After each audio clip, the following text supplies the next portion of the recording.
خندق کی کھدائی میں ایک بڑا عجیب اور مشہور واقعہ پیش آیا۔ وہ کیا؟ حضرت جابر رضی اللہ تعالیٰ عنہ فرماتے ہیں کہ میں نے جب نبی علیہ السلام کے چہرے پہ بھوک کا اثر دیکھا اور مجھے معلوم ہے کہ کئی وقت کا کھانا نہیں ہے آپ کو ملا، تو کہتے ہیں کہ میرے دل میں بڑا غم ہوا۔ میں گھر آیا، اپنی بیوی سے پوچھا بھئی تیرے پاس کچھ ہے تو پکاؤ۔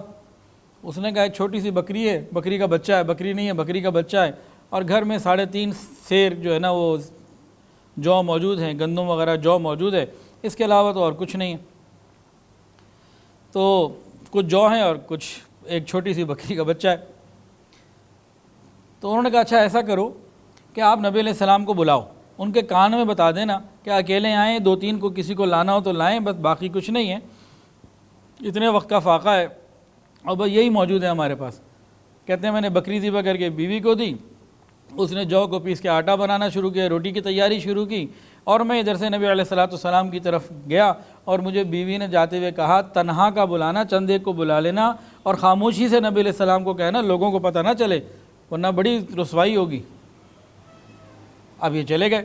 اب حضرت جابر رضی اللہ عنہ نبی علیہ السلام کے پاس آئے اور پوری حقیقت جو تھی نا حال کا عرض کر دیا کہ بس یہ سب کچھ ہے، اس کے علاوہ گھر میں اور کچھ نہیں ہے، آپ 2-4 ساتھیوں کو لے لیجئے اور آ جائیے۔ رسول اللہ صلی اللہ علیہ وسلم کھلا اعلان کر دیا آ جاؤ بھئی جابر کی طرف، پورے اہل خندق کی دعوت ہے۔ حضرت جابر تو پریشان کہ یا اللہ یہ کیا ہوا، ایک بکری چھوٹی سی 3.5 کلو جو ہے 3.5 سیر، کلو سے کم ہوتا ہے سیر، تو یہ کیا ہوا؟ انہوں نے تو گھر کی طرف نہ دوڑ لگائی۔ یہ جگہ بھی الحمدللہ میں نے دیکھی ہے، یہ صحابہ کا ایک قبیلہ تھا، بنی حرام اس کا نام تھا، یہ محل وقوع بھی میں نے دیکھا ہے قریب کا، اور اس کی ویڈیو بھی الحمدللہ موجود۔ انہوں نے تو گھر میں دوڑ لگائی کہ یہ کیا ہو گیا، 2-4 لوگوں کا کھانا، ادھر 1000 سے زیادہ لوگ ہیں، ابھی کیا بنے گا؟ نبی جیسے جا رہے تھے نبی علیہ السلام نے آواز دی جابر صبر کرو، ٹھہرو، ہانڈی کا ڈھکنا مت اٹھانا اور روٹی ابھی پکنے مت ڈالنا، میں آ رہا ہوں۔ حضرت جابر گھبرائے ہوئے گھر میں آئے، بیوی کو کہا کہ وہ تو سارے آ رہے، اتنا بڑا تو گھر بھی نہیں تھا، وہ تو 1000 سے زیادہ لوگ آ رہے ہیں کھانے پہ، تمہاری دعوت پہ۔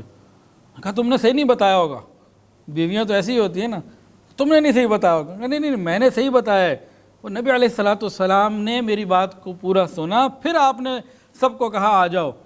تو وہ عجیب عورت تھی، نبی علیہ السلام پہ کتنی عقیدت تھی کہ اچھا اگر نبی علیہ السلام نے اپنی مرضی سے فرمایا تو بس پھر اللہ جانے وہ جانے، ہمیں کیا پریشانی، پھر آنے دو، پھر کوئی مسئلہ نہیں ہے۔ ابھی یقین دیکھیں صحابہ کا، نبی علیہ السلام آئے، آپ نے پہلے تو کچھ دم کیا سالن کے اوپر اور روٹی وغیرہ کے اوپر، آٹے کے اوپر، اور اس کے بعد نبی علیہ السلام نے سب کو کھانا دینے کا، کھلانے کا انتظام شروع کیا، اور تھوڑی صحابہ کی جماعتیں آتی گئیں، جتنی جگہ تھی 10-20 لوگوں کی، جو بھی وہ بیٹھتے گئے کھاتے گئے، پورے کا پورا مجمع تمام صحابہ نے خوب پیٹ بھر کے کھانا کھایا۔ حضرت جابر کہتے ہیں جب سارے کھا کے چلے گئے تو نہ ہڈیاں میں کچھ کم نہ آٹے میں کچھ کم۔ ایک روایت میں 1100 کا فگر ہے اور ایک کہیں 1500 لوگوں کا بھی فگر موجود ہے کہ اتنے لوگوں نے کھانا کھایا۔ یہ نبی علیہ السلام کا معجزہ تھا۔